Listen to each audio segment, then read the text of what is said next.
I don't know what I want to do with the rest of my life. And I was like, well, thank God, because that would be super boring. So we have this, we have I like, love that, Kimberly.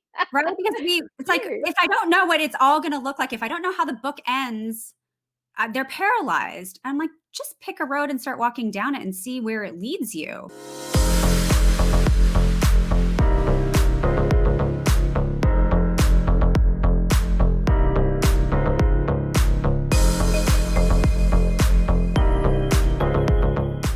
Hey, girlfriends, and welcome to another episode of Tracy Gold's show. And I'm really excited to bring my guest to you, Kimberly Sampson. And she has started a company called MIDLIFE Co., which really helps us to redesign and reimagine what our lives look like at midlife.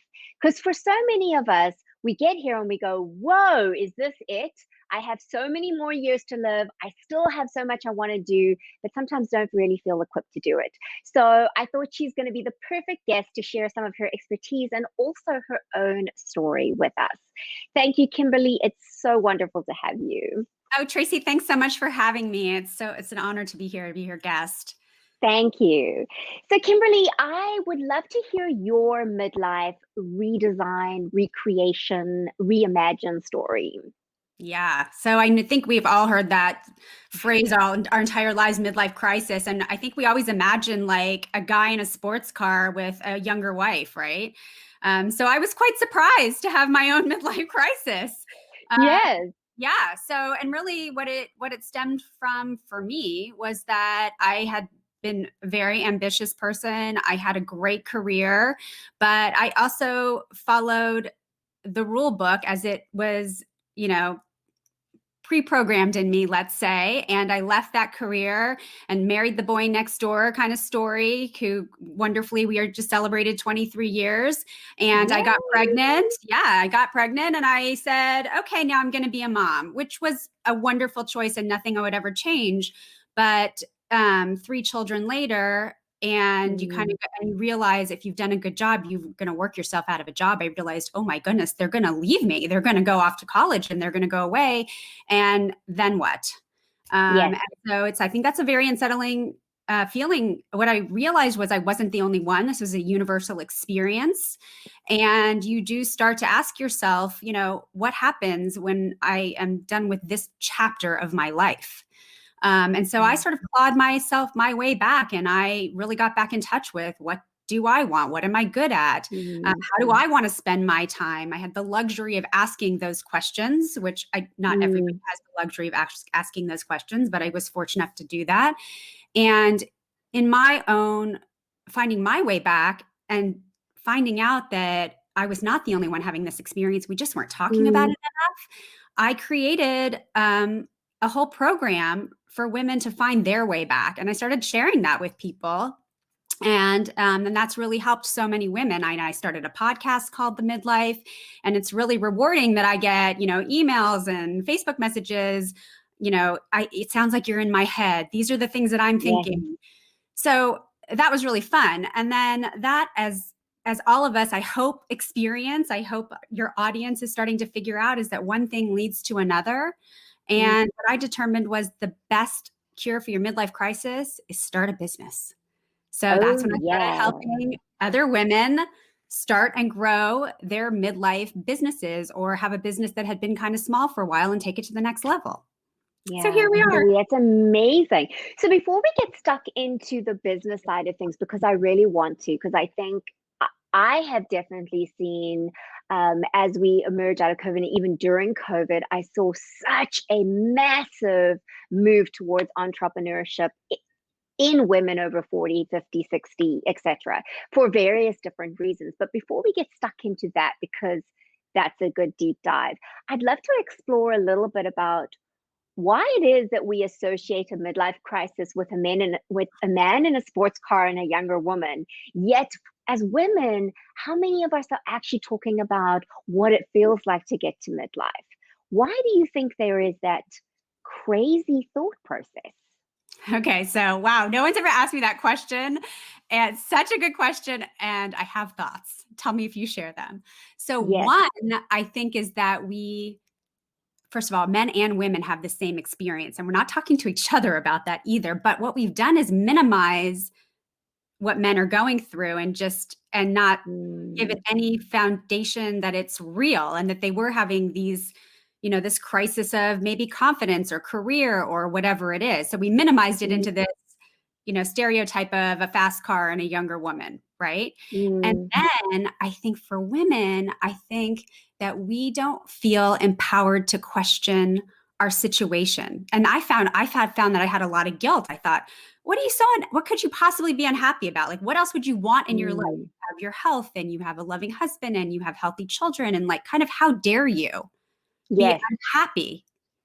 And so I Mm, think it's all of those things sort of minimizing what really is a second adolescence where you start questioning yourself and you start questioning what you want out of life. And those don't have to be bad things. And it also doesn't mean that you mm. have to have scorched earth behind you, that you have to Yes. change everything, which I think is a huge mistake that people make in midlife. It's just a time to reflect and go, okay, yes, I do have these good things in my life. I'm going to keep these good things and I'm going to build on these good things. And what else is within my power to improve? So I think the Yes. connotation's been negative, but in fact, it's a really like transformative and exciting, can be like really Mm. powerful, wonderful time of our lives. Yeah, because Kimberly, like you said, you stopped working to have your children and to focus on being a mother for that period of time. And although you wouldn't change that, you're now in a different phase and you're saying, what next?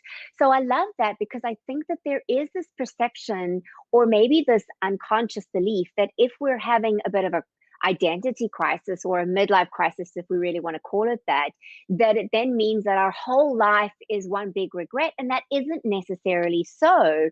It's just to say, hey, I'm going to live for a lot more years, hopefully for another 45, maybe 45, maybe even 50. What am I going to do with that time?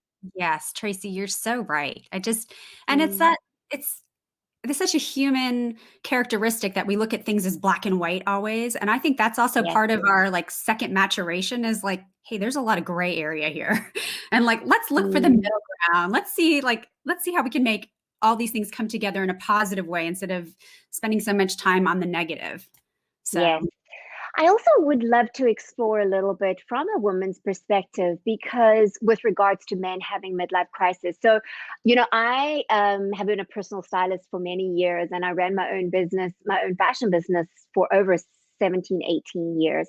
And I did used to work with men, predominantly men in their 50s. And I noticed a big kind of shift in men saying, am I, not physically saying it out loud, but I sense, I worked with a lot of businessmen and I kind of picked up on the need to still stay relevant, the need to almost dress in a way to have a real makeover so that they could also feel like they're relevant in a younger man's world. Also, where so much in business is changing, so much is changing as far as technology is concerned. So I think that's a very real thing. How do you think, as women, we can support our men with what they're going through, and then men support us or ask or tell our husbands or our partners how they can support us going through this process? Because it sounds like if we're not talking, there can be a huge miscommunication and it could actually destroy a good relationship.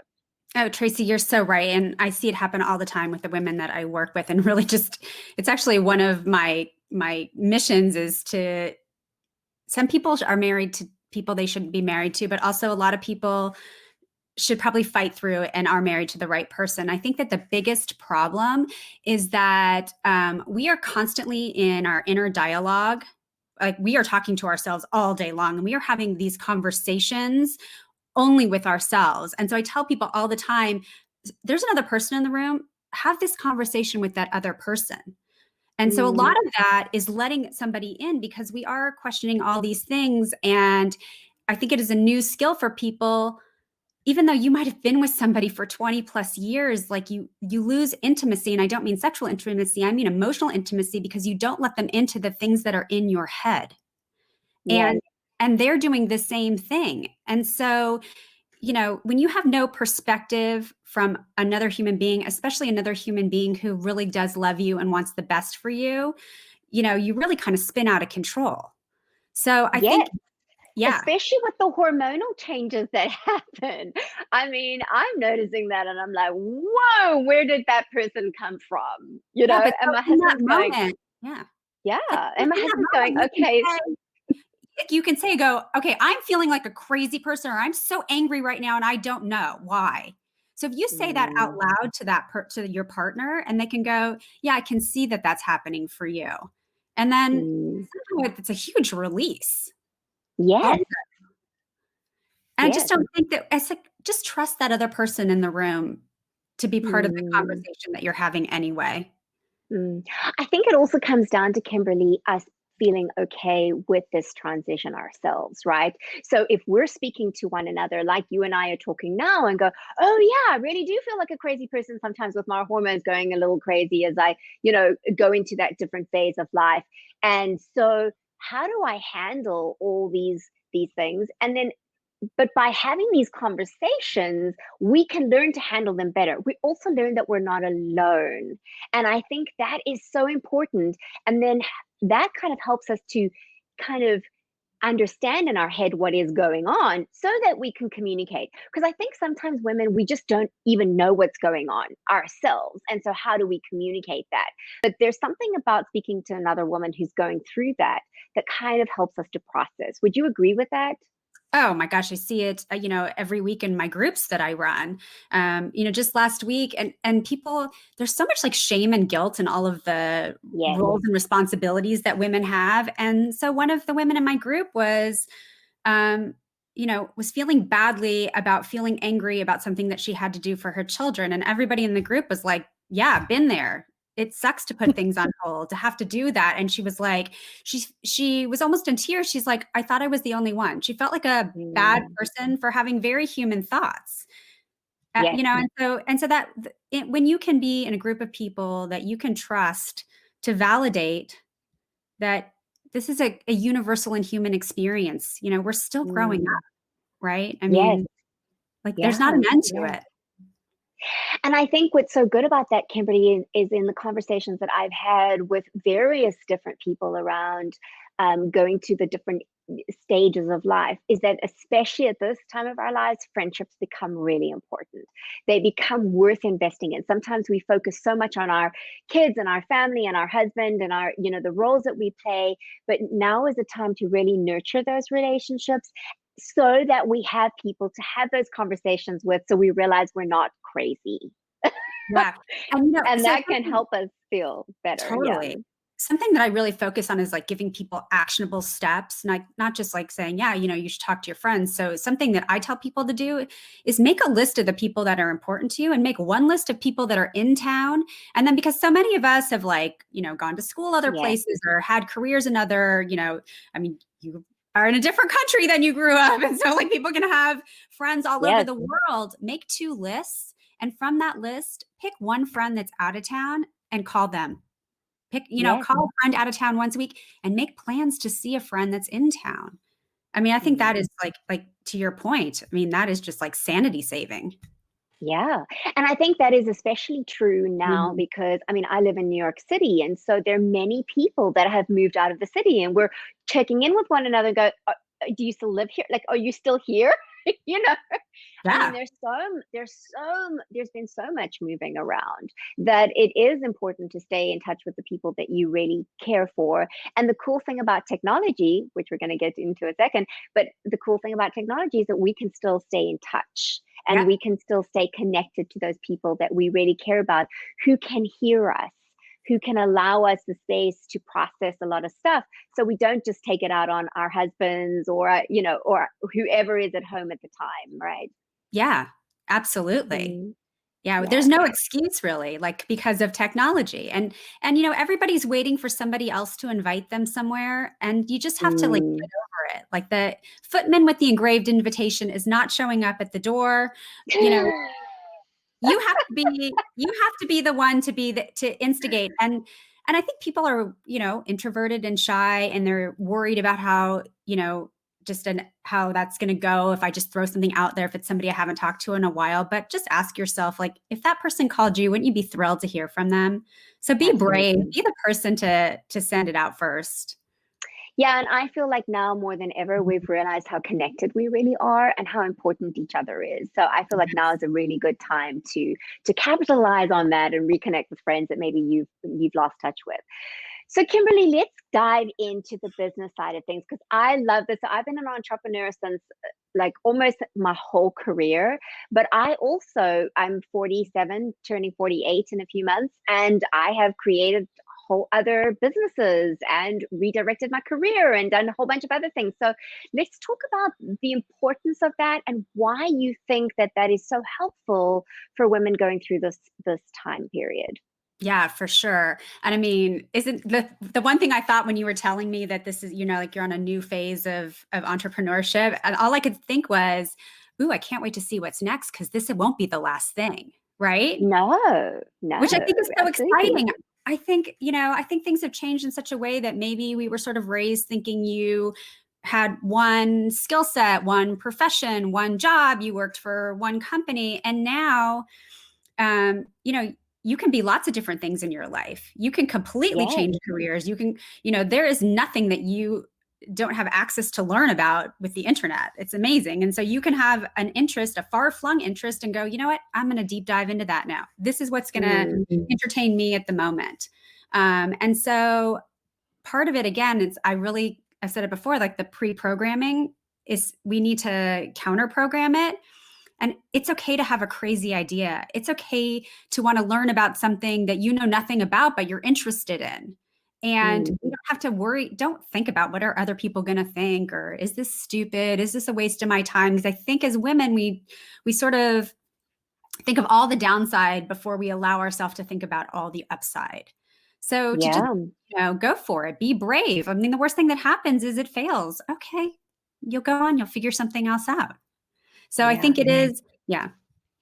Yeah, I was speaking to Colleen Biggs the other day. She's from Lead Up for Women. She's created this really powerful networking group of women that, I mean, it's just growing from strength to strength. And she was saying the exact same thing is that, we question ourselves and we think of all the reasons why we shouldn't start a business or all the things that could go wrong. She says, and when you actually look at it, she says one of the things she does with her clients that she coaches is, okay, let's think of what's the worst thing that could happen.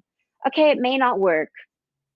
Oh well. Oh, You know what wow. I mean? It's not the end of the world. I mean, like even in business, if you look at the most successful business people of all time, if you look over a span of time, they've had many failures. They've Yeah. had many things that they've tried and have failed. And then one thing they do, whoa, then that just catapults. I mean, I can speak from my own experience. The same thing has happened with me.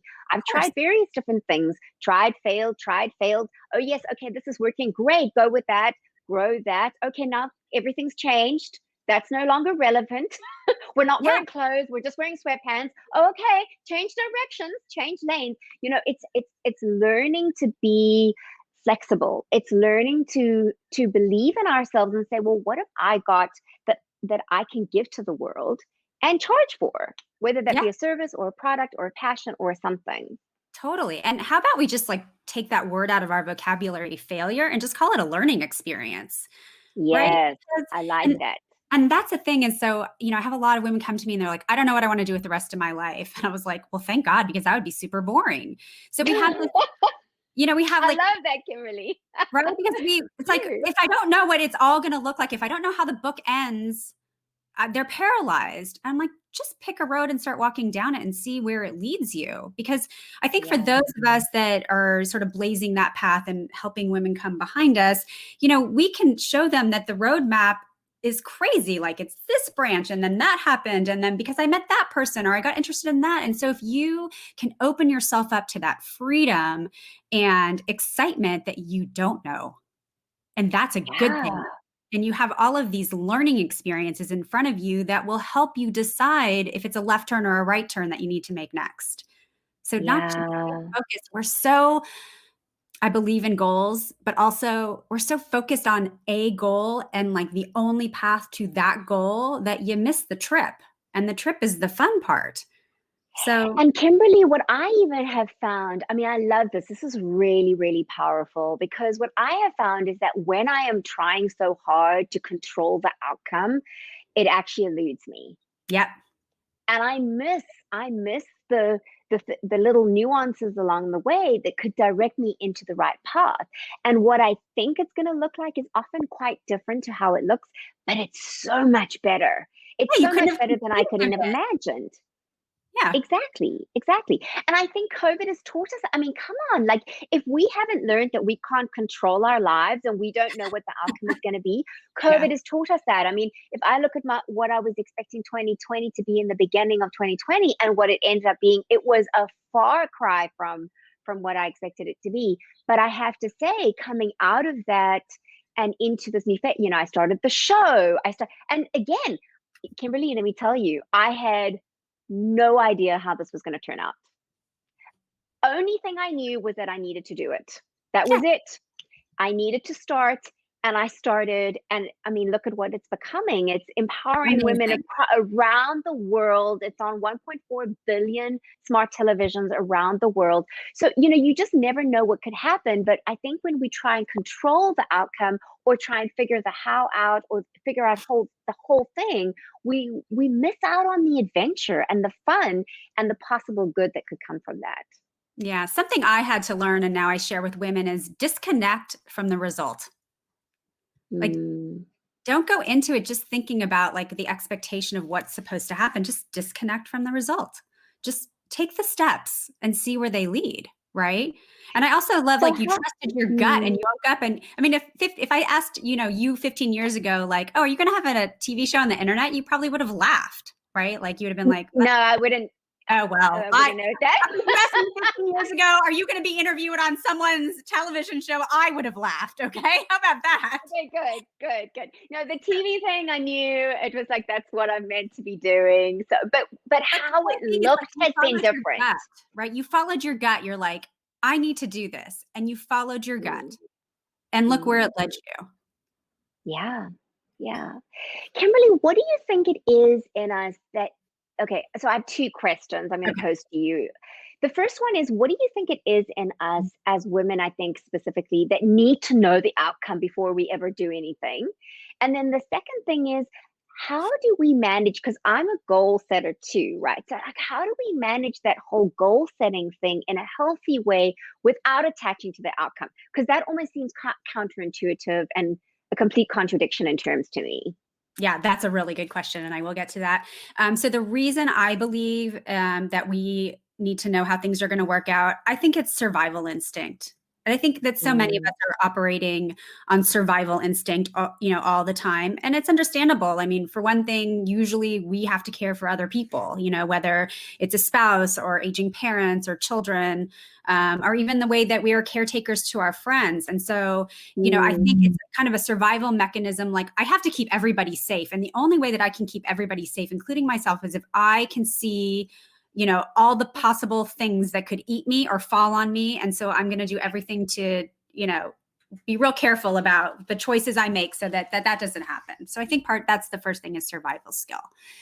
And the second part of it is such a good question and important distinction, because I think a lot of us are that A-type personality, like have always, we're the good girls. We follow the rules. We're going to get A's in school. We're going to, do all the things that we're supposed to do. And so we are very goal focused.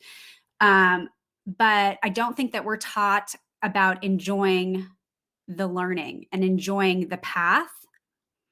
And so that's why we get so fixated on the end. So if Mm. you can, I think goals are super important, right? You have to have something to work towards. But I think that it's, it was from a book, Atomic Habits. I think it's James Clear Mm. wrote it. And one of the things he says is it's not really like reaching the goal that you set, but it's who you become in trying to reach that goal. Right. And so Yeah. that's where if yes, absolutely set goals, absolutely have aspirations, but also understand that goal may morph in the process of what you learn. Right. So that's Yeah. where I think the disconnect comes. Like, absolutely, like listen to that fire in your belly and listen to those desires and work your butt off because that's who you are. But don't assign success or failure depending on whether or not you can check that box at the end of the project. Yeah. I was listening to John Fortin. He does quite a lot of work on the subconscious mind and used to be a hypnotist and that kind of thing. And his approach is quite interesting because what he says is that our habits are formed and our actions are formed out of the place of identity, out of the place of who we are.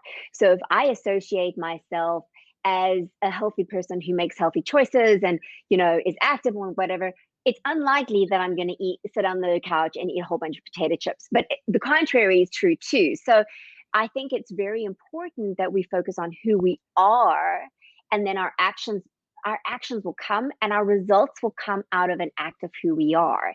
And that was, Kimberly, one of the biggest lessons I've learned during this COVID period. I had a whole bunch of goals. I had a whole bunch of stuff set up that was pretty career changing. I was handpicked by Katy Perry to represent her shoe collection on QVC, and I was supposed to meet her on March 25th of 2020. So And I that's live in New York City. Yeah. So we all know what happened, right? And I think that, and it was so hard for me to let that go and say, well, this is what's happened in the world. And there was a mourning process. There was like a letting go. sure. And considering that, my husband and I moved to New York City in 2018. It's not like I came here with flying high. It's like I came here, I was a newbie. So this was a big career changer for me. And I had to let that go. I had to let go of the expectation. And out of that has come such incredible stuff, lots of tears, lots of disappointment, but also really, really amazing stuff. And now I look back and I go, wow, maybe that was just a catalyst. Yeah. Sure. Maybe that was a catalyst for me to learn whatever I needed to learn, or to meet certain people along the way that were going to help me do what I'm doing now. So I think it's a very tough thing, but I think it's also a really beautiful thing for us to learn. Yeah. I think of the personality of my middle child is like who we all should be in the world. And the way I describe him is he's like a really expert skier on moguls, because he can just like bounce from one thing to the other. Like if there's something comes up that wasn't the way it was supposed to be, it's all right. He just, keeps going down the mountain bump to bump. And I think that what he's lucky to know at 17, I'm learning at 49, but it's like to take that bump. Yeah, like it hurt. It was a hard bump that it was March 20th of, 2020, but you take that bump and you keep skiing down the mountain. And Yeah. so I think for a lot of women, we're so heavily invested emotionally in everything that happens in our lives. And to be able to just sort of, again, disconnect, not in a bad way, just in a very much like, this is out of my control. Yes. And to have trust that you're really good at what you do and you will find another avenue to use those gifts. Right. Yeah. I mean, that's what it's about. Absolutely. And sometimes those things come back, right? So, what I'm finding also is that in letting go, sometimes the timing's just not right. Although I felt like it was right. Yeah. I was very convinced it was right. It was not right timing.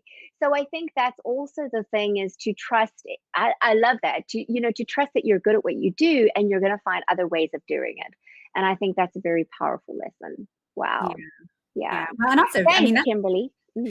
a little bit to our imposter syndrome too, that, at that moment you're like, no, but that was my one shot. And now, but it's not. Yes, it's not. Absolutely. And also that was the lesson for me, is not to give somebody power over me, not to give anybody that power, and to really just trust the process and allow it to take me where it needs to take me. And I have to say, I love doing this. I mean, like, I get to be inspired. I was actually saying to my husband, I'm not sure who's more inspired, the people watching or me, because I get to meet all of you and have these incredible conversations. So yeah. Well, I mean, Thank you, Kimberly. Yeah, you picked a job where you're to entertain yourself. I'm all for that. Like we're supposed to be having fun. Exactly. Oh no, for me, fun is a very big value. It's like, is it fun? If it's not fun, we got, not everything in life is fun, but on the general, if it has a good fun scale, then it's a yes, then it's a tick. So Kimberly, where can people find you if they want to learn more, they want to be more inspired, and also you coach people, right, in groups and one-on-one? Yes. So if you want to find out more about me, just go to the midlife.co. And you can find out all about my program, Midlife Reimagined, Design Your Next Best Chapter. And then I coach women entrepreneurs one-on-one, specifically for their business goals, what they're trying to achieve, who they're serving, and bring in that technology piece that is a little bit frightening for women, that you and I feel pretty solid about. So I enjoy being able to help women use technology to grow their businesses. And you can listen to the Midlife podcast anywhere that you enjoy your podcasts. Amazing. Fantastic. And I will definitely put Kimberly's IG, sorry, I can't speak. I'm so, my head is going around in circles for all that we've spoken about. So it's like crazy. So I'll be putting your username up on the screen so that people can see you, and also check in the description if there is a description on the platform that you're watching on, and the links to her website will be on there. Thank you, Kimberly. I really appreciate you coming here. And for those of you who are joining us for the first time, welcome, and keep watching, because we have a ton of interviews from really inspiring men and women actually telling their stories and telling us how we can really thrive at any stage of our lives, and we don't have to be defined by our age. So thank you so much for watching. Keep watching, and I'll see you soon. Take care. Bye-bye.